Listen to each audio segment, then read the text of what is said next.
Info7 Tamil channel நேயர்களுக்கு வணக்கம். பல வீரர்களை பத்தி நாம தொடர்ச்சியா வீடியோ பார்த்துக்கிட்டு இருக்கோம். அந்த வகையில் நிறைய நபர்கள் நீங்க தேவேந்திர குல வேளாளர் சமூகத்தை பத்தி பேச மாட்டேங்கிறீங்க, ஒடுக்கப்பட்ட மக்களை பற்றி பேசுகிறதே இல்லை, இது நியாயமா அப்படின்லாம் கூட கேட்டிருந்தீங்க.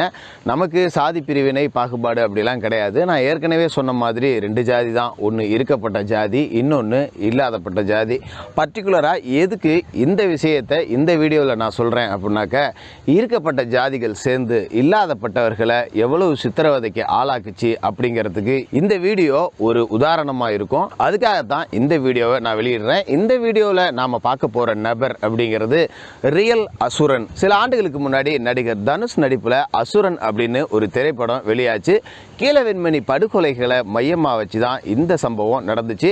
அந்த கீழவெண்மணி சம்பவத்தில் நில ஜுவார்ந்தார்கள், பெரு நிலக்கிழார்கள், பணக்காரர்கள், பட்டியல் சமூக மக்களை எப்படி அடிமைகளாக வச்சுருந்தாங்க, ஒரு குடிசைக்குள்ளே வச்சுக்கிட்டு பல நபர்களை உயிரோட கொளுத்தவும் செஞ்சாங்க. அதுக்கு பழி தீர்க்கிற ஒரு கதாபாத்திரத்தில் நடிகர் தனுஷ் நடிச்சிருப்பார். அந்த ரியல் அசுரன் யார் அப்படிங்கிறத பற்றி தான் இன்றைக்கி நாம் பார்க்க போகிறோம்.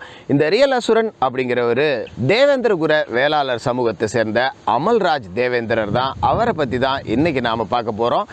இவரை பற்றி நாம் பார்க்குறதுக்கு முன்னாடி கீழவெண்மணி படுகொலைகள் எதுக்காக நடந்துச்சு அப்படிங்கிறதையும் நாம் பார்க்கணும். சரி, எல்லாத்தையும் டீட்டெயில்டாக இந்த வீடியோவில் நாம் பார்த்துருவோம். ரியல் அசுரன் யார் அப்படிங்கிறது தான் இந்த வீடியோ. இதனால் வரைக்கும் நம்மளோட Info7 தமிழ் சேனலுக்கு சப்ஸ்கிரைப் பண்ணாமல் பார்த்துக்கிட்டு இருக்கிற நண்பர்கள் மறக்காமல் சப்ஸ்கிரைப் பண்ணுங்கள்.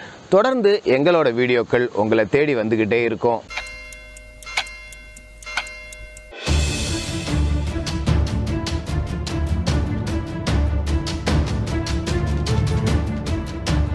யார் இந்த அமல்ராஜ் தேவேந்திரர்? 8/5/1948 ஒருங்கிணைந்த தஞ்சாவூர் மாவட்டத்தில் பிறந்தவர் தான் தேவேந்திர குல வேளாளர் சமூகத்தை சேர்ந்த அமல்ராஜ் தேவேந்திரர். இவர் சாதாரணமாக விவசாய கூலி வேலைகளை செஞ்சுக்கிட்டு அந்த பகுதிகளில் அமைதியாக தன்னோட குடும்பத்தோட வாழ்க்கையை நடத்திக்கிட்டு இருந்தார். இவரோட வாழ்க்கையை புரட்டி போட்ட சம்பவம் அப்படிங்கிறது 1968 வருஷம் டிசம்பர் 25 நடந்த கீழவெண்மணி படுகொலைகள் தான். இந்த கொலைக்கு மிக முக்கிய காரணமான ஒரு நபர் நீதிமன்றத்தால எப்படி விடுதலை செய்யப்பட்டாரு, நீதிமன்றம் அதற்கு சொன்ன ஒரு கேவலமான காரணம், இது எல்லாம் தான் இவரை கொலை செய்ய தூண்டுச்சு. இதனால் வரைக்கும் நாம பார்த்த வீடியோக்கள்ல உள்ள எல்லாருமே ஏதோ ஒரு ரூபத்துல பழிக்கு பழியாவோ இல்ல தன்னோட குடும்பத்துக்காகவோ இல்ல தன்னோட சமூகத்துக்காகவோ கொலை செஞ்சிருப்பாங்க. ஆனா இவர் செஞ்சதை கொலை அப்படின்னு சொல்ல முடியாது, ஒரு சூர சம்ஹாரம் இல்லைன்னா ஒரு வதம் அப்படின்னு தான் சொல்லணும். அந்த அளவுக்கு கொடுங்கோலனை 12 வருடம் காத்திருந்து படுகொலை செஞ்ச ஒரு மாவீரர் தான் இந்த அமல்ராஜ் தேவேந்திரர். 1960 ஒருங்கிணைந்த தஞ்சை மாவட்டம் அப்படின்னு பார்த்தீங்கன்னா இப்போ இருக்கிற தஞ்சாவூர், திருவாரூர், நாகப்பட்டினம் இது எல்லாம் சேர்ந்து ஒருங்கிணைந்த தஞ்சை மாவட்டமாக இருந்துச்சு. பெரிய அளவிலான நில ஜுவார்ந்தார்கள், நிலக்கிழார்கள் எல்லாரும் இந்த மாவட்டத்தில் விவசாயத்தில் கொடி கட்டி பறந்தாங்க. அவங்கக்கிட்ட வேலை செய்யக்கூடிய கூலி ஆட்களாக பெரும்பாலும் தேவேந்திர குல வேளாளர் சமூக மக்கள் தான் இருந்தாங்க. 1960களில் இந்திய சீன போர் நடந்துச்சு. அந்த போரில் இந்தியா தோல்வியும் அடைஞ்சுது. இதனால் பெரிய அளவில் பொருளாதார நெருக்கடி அப்படிங்கிறது நாடு முழுக்கவே இருந்துச்சு. சாப்பாட்டுக்கே கஷ்டப்படக்கூடிய ஒரு நிலைமை அப்படிங்கிறதும் இருந்துச்சு. கிட்டத்தட்ட தாது வருட பஞ்சம்னு நாம சொல்லுவோம் இல்லையா? ஏற்கனவே மதுரை குஞ்சரத்தம்மாள் வீடியோவில் பார்த்துருப்போம். அதில் பாதி அளவுக்கு பஞ்சம் அப்படிங்கிறது தலை விரிச்சாடிச்சு. இந்த நேரத்தில் தங்களோட பசியை போக்கிக்கிறதுக்காக பெரிய நிலக்கிழார்கள் கிட்ட வேலை செய்யக்கூடிய தேவேந்திர குல வேளாளர் சமூகத்தை சேர்ந்த மக்கள் கூலி உயர்வு கேட்டாங்க. கூலி உயர்வு அப்படின்னா பெருசா 100 ரூபா 50 ரூபா அப்படியெல்லாம் கேட்கல. அவங்களுக்கு ஒரு நாள் கூலி அப்படிங்கிறது ஒரு படி நெல்மணி தான். இதை அவங்க பெருசாலாம் கேட்கல. ஒரு படி நெல்மணி அப்படிங்கிறதுக்கு பதிலாக 2 படியாக கொடுங்க, எங்கள் பிள்ளை குட்டிகள்லாம் பட்னி கிடக்கு, எங்கள் முன்னாடியே எங்கள் பிள்ளைகள் பட்னி கிடக்கிறத எங்களால் பார்க்க முடியல, தயவு செய்து ஒரு படி நெல் உயர்த்தி 2 படியாக கொடுங்க அப்படின்னு சொல்லி பெரிய நிலக்கிழார்கள் கிட்ட அவங்க கேட்டாங்க. பொதுவாகவே பணக்கார சமூகம் அப்படிங்கிறது ஏழைகளை ரொம்ப ஏளனமாக தான் பார்க்கும். அந்த காலகட்டத்தில் அப்படின்னு பார்த்தீங்கன்னா காவல்துறையும் அவங்களோட கட்டுப்பாட்டில் தான் இருந்தது. பணக்காரன் நினைச்சா யார் வேலை வேணாலும் வழக்கு போட்டு உள்ள அடைக்கலாம். இதனால் வரைக்கும் அது தொடர்ந்துகிட்டு இருக்குது அப்படிங்கிறது தான் தமிழ் சமூகத்தோட ஒரு கோரமான இன்னொரு வரலாறு. இப்பவும் பணக்காரர் நினைச்சா ஏழை என்ன வேணாலும் பண்ணிடலாம் அப்படிங்கிற மாதிரி தான் ஓடிக்கிட்டு இருக்கு. சட்டம் அப்படிங்கிறது எல்லாருக்கும் பொதுவானது. ஆனா சில நேரத்தில் சிலரால வளைக்கப்படுது அப்படிங்கிறதுலையும் மாற்று கருத்து இல்லை. இப்படி இவங்க கூலி உயர்வு கேட்டபோது அவங்களுக்கு கூலியை உயர்த்தி கொடுக்க யாரும் முன் வரல.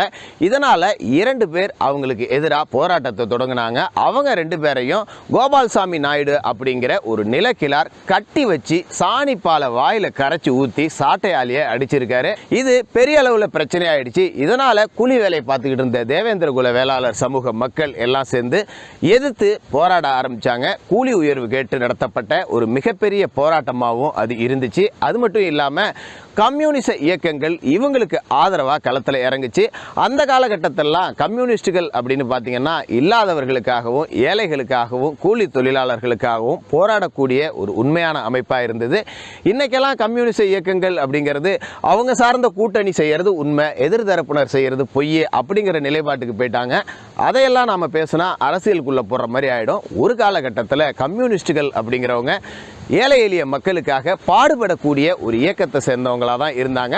அப்படி கம்யூனிச தோழர்களும் இவர்களோட சேர்ந்து போராட்டத்தை அறிவிச்சாங்க. வேலைக்கு போகாம பயிர்கள் வாட ஆரம்பிச்சிச்சு. இதனால ஆத்திரமடைஞ்ச பெரிய நிலஜுவான்தான கோபால்சாமி நாயுடு அப்படிங்கிறவர் இவங்களை இதுக்கு மேலே விடக்கூடாதுன்னு தன்னோட அடியாட்களையும் துணைக்கு காவல்துறை அதிகாரிகளையும் கூப்பிட்டுக்கிட்டு தேவேந்திர குல வேளாளர் சமூக மக்கள் வசிக்கக்கூடிய பகுதிக்கு துப்பாக்கி, அரிவாள் உள்ளிட்ட ஆயுதங்களையும் பெட்ரோலையும் எடுத்துக்கிட்டு அந்த ஊருக்குள்ள போயிருக்காங்க. அங்க இருந்த மக்கள் எல்லாரையும் கண்டமேனிக்கு அடிச்சிருக்காங்க. துப்பாக்கி சூடும் நடத்தப்பட்டிருக்கு. இதனால தேவேந்திர குல வேளாளர் சமூக மக்கள் உயிரை காப்பாற்றிக்கணுங்கிறதுக்காக ஓடி ஒளிய ஆரம்பிச்சாங்க. அதுல 20 பெண்கள், 19 குழந்தைகள், 5 ஆண்கள் எல்லாரும் சேர்ந்து தங்களோட உயிரை காப்பாத்திக்கிறதுக்காக அங்க இருந்த ராமையா அப்படிங்கிறவரோட குடிசுக்குள்ள போய் மறைஞ்சிருந்தாங்க. இத நோட்டம் பார்த்த கோபால்சாமி நாயுடு தலைமையிலான கும்பல் உடனே அந்த குடிசையை இழுத்து பூட்டி உயிரோட 44 பேருக்கும் தீ வச்சாங்க. அதிலிருந்து 5 வயது குழந்தை மட்டும் தப்பிச்சு வெளியில வந்துச்சு. அதையும் கூட ஈட்டியால குத்தி மறுபடியும் நெருப்புக்குள்ள தூக்கி போட்டிருக்காங்க. ஐயோ அம்மாங்கிற அலறல் சத்தம் மட்டும்தான் கேட்டுச்சு. 44 பேரும் கறிக்கட்டையா உயிரோட எரிஞ்சு செத்தாங்க. இதுல இன்னொரு மிக முக்கியமான விஷயம் என்ன அப்படின்னாக்க, இந்த கொடூர செயலை செஞ்ச கோபால்சாமி நாயுடு தலைமையிலான கும்பல் மேலையும் வழக்கு பதிவு செய்யப்பட்டுச்சு. தேவேந்திர குல வேளாளர் சமூக மக்கள் மேலையும் வழக்கு பதிவு செய்யப்பட்டுச்சு. ஆனா தவற செஞ்ச கோபால்சாமி நாயுடு கும்பலுக்கு உடனே ஜாமீன் கிடைச்சிருச்சு. அப்பாவி தேவேந்திர குல மக்களுக்கு ஜாமீன் கிடைக்கவே இல்லை. அதன் பிறகு கம்யூனிஸ்ட் இயக்கங்கள் பலகட்ட போராட்டங்களை நடத்தி இந்த வழக்கை பெரிய அளவில் கொண்டு போனாங்க. கோபால்சாமி நாயுடுக்கு 10 வருட சிறை தண்டனையும் கிடைச்சிது. ஆனால் இருக்கப்பட்டவன் சட்டத்தை எப்படி வேணாலும் வளைப்பான் அப்படிங்கிறதுக்கு தகுந்த மாதிரி கோபால்சாமி நாயுடு உயர்நீதிமன்றத்தில் மேல்முறையீடு செஞ்சார். மேல்முறையீட்டில் அவர் நிரபராதி அப்படின்னு தீர்ப்பும் கொடுக்கப்பட்டுச்சு. இந்த தீர்ப்பில் அந்த நீதி அரசர் அப்படிங்கிற வார்த்தையவே நம்ம பயன்படுத்தக்கூடாது. இருந்தாலும் அந்த நீதிபதி இந்த தீர்ப்பில் என்ன சொல்லியிருக்காரு அப்படின்னா, குற்றம் சாட்டப்பட்ட கோபால்சாமி நாயுடு உள்ளிட்ட எல்லாருமே பெரிய பணக்காரர்கள், மிகப்பெரிய செல்வந்தர்கள். அவங்க இந்த மாதிரி கொலையெல்லாம் செய்யறதுக்கு வாய்ப்பு இல்லை, அதுக்கான அவசியமும் அவங்களுக்கு இல்லை அப்படின்னு சொல்லி அவங்கள விடுதலை செஞ்சிருக்காரு. பணக்காரன் அப்படின்னா அவன் குற்றமே செய்ய மாட்டான் அப்படிங்கிறது தான் இந்த தீர்ப்போட சாராம்சம். இதனால இதில் பாதிக்கப்பட்ட தேவேந்திர குல மக்கள் எல்லாருமே இவனை ஏதாவது பண்ணணும் அப்படின்னு சொல்லி கிளர்ந்தெழ ஆரம்பிச்சாங்க. அந்த நேரத்தில் கம்யூனிச ஆயுத இயக்கம் அப்படின்னு ஒன்று உருவாகி சில போராளிகள் இந்த கோபால்சாமி நாயுடுவை பழிக்கு பழி தீர்க்கணும் அப்படின்னு நினைச்சாங்க. அதுல மிக முக்கியமான ஒரு நபர் தான் இந்த அமல்ராஜ் தேவேந்திரர். எப்படியாவது கோபால்சாமி நாயுடுவை பழிக்கு பழி வாங்கணும், தீர்த்து கட்டணும், 44 உயிருக்கு ஒரு உயிரையாவது எடுக்கணும் அப்படிங்கிறதுக்காக அவரை தேடிக்கிட்டு இருந்தாங்க. ஆனாலும் கோபால்சாமி நாயுடு தாங்கிட்ட இருக்கிற பணத்தை வச்சுக்கிட்டு, தன்னோட படைபலத்தையும் வச்சுக்கிட்டு, காவல்துறையினரையும் உதவிக்கு வச்சுக்கிட்டு எப்பவுமே ஒரு கூட்டத்தோட இருந்ததால அவங்கள ஒன்றும் செய்ய முடியல. எப்பயாவது இவனுக்கான நேரம் வரும் அப்படின்னு 12 வருடமா காத்துக்கிட்டு இருந்தாரு அமல்ராஜ் தேவேந்திரர். 12 வருடத்திற்கு பிறகு தன்னோட வதத்தை நிறைவு செய்யறதுக்கு அவருக்கு ஒரு நல்ல வாய்ப்பு கிடைச்சது. அதுவும் எந்த இடத்துல கிடைச்சது அப்படின்னாக்க, எந்த ராமையாவோட குடிசையில வச்சு 44 பேரையும் எரிச்சு கொண்டாங்களோ அந்த இடத்துல கீழவெண்மணி சம்பவத்தில் படுகொலை செய்யப்பட்டவர்களுக்கு ஒரு நினைவு தூண் அமைக்கப்பட்டு இன்னைய வரைக்கும் வழிபட்டுக்கிட்டு வராங்க. அந்த நினைவு தூண் இருக்கிற பகுதியிலேயே வச்சு கோபால்சாமி நாயுடுவை 8 பேர் கொண்ட கும்பல் வெட்டி வீசி எரிஞ்சாங்க. பலிக்கு பலி அப்படின்னு சொல்கிறத விட இது ஒரு வதம் அப்படின்னு தான் சொல்லணும். இந்த வதத்தை முன்னின்று நடத்தினவர் தான் அமல்ராஜ் தேவேந்திரர். இப்படிப்பட்ட ஒரு நபரை பற்றி பேசுகிறதுக்கு உண்மையிலேயே நமக்கு பெருமையாகவும் இருக்குது. ஏன் அப்படின்னாக்க தன்னோட குடும்பத்திற்கான கொலை, தன்னோட சமூகத்திற்கான கொலை அப்படின்லாம் இல்லாமல் ஒரு பணக்காரன் நினச்சா ஏழையை என்ன வேணாலும் பண்ணிடலாம், அவன் சட்டத்தையும் விலைக்கு வாங்குவான், என்ன வேணாலும் பண்ணுவான் அப்படின்னு நினச்சிக்கிட்டு இருக்காங்க. ஆனால் ஒன்றும் இல்லாதவன் நினச்சான்னா எல்லாம் இருக்கிறவனை என்ன வேணாலும் பண்ணிடுவான் அப்படிங்கிறதுக்கு ஒரு உதாரணம் தான் இந்த அமல்ராஜ் தேவேந்திரர்.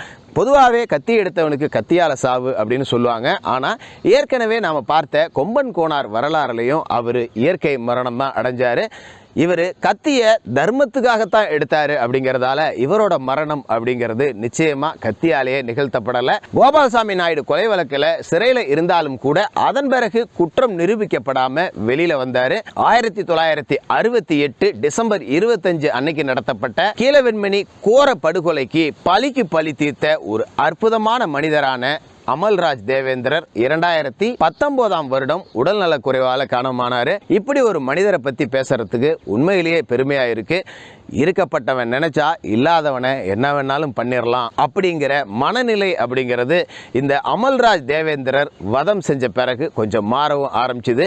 இருக்கப்பட்டவன் நினைச்சா இல்லாதவனை அழிச்சிட முடியாது, இல்லாதவன் நினைச்சான்னா என்ன வேணாலும் செய்வான் அப்படிங்கிறதுக்கு சமகால உதாரணமாக இருந்த அந்த மாவீரரான அமல்ராஜ் தேவேந்திரரின் வீரத்தை போற்றி வணங்குவோமாக.